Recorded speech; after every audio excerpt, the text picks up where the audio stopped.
çok şahanedir, her köşesi bir cennettir.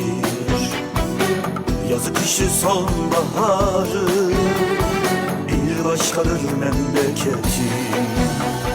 Sonbahar yaylasına, kar beyaz dağlarına, buz gibi sularına, hasretim hasret kal.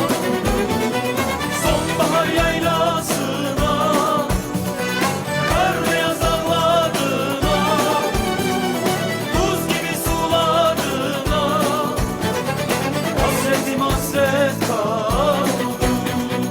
Buz gibi sularına, hasretim hasret kal.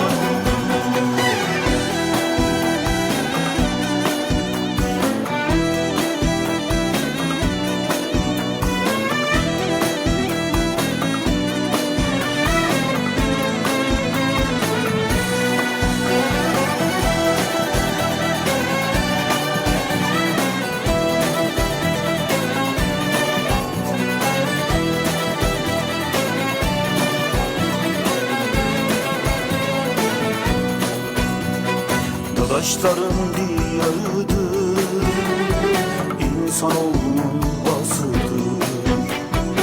Alan döken sevdasıdır, alimlerin deryasıdır.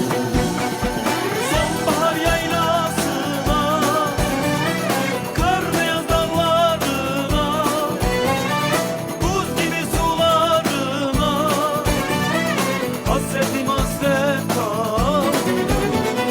Sonbahar yaylasına, kar beyaz dağlarına, buz gibi sularına, hasretim hasret kal.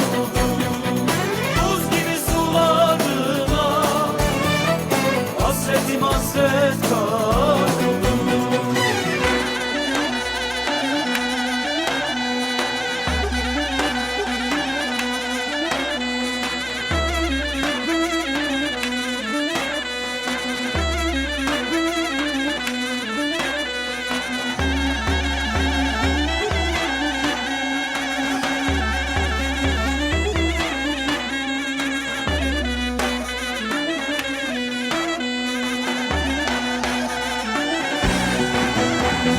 Sonbahar yaylasına, kar beyaz dağlarına, buz gibi sularına, hasretim hasret kal. Sonbahar yaylasına, kar beyaz dağlarına, buz gibi sularına, hasretim hasret kal. Buz gibi sularına, hasretim hasret kal. Eyvallah, yüreğin var olsun. Yani Erzurum'a gitmeye gerek yok. Erzurum'a buraya getir.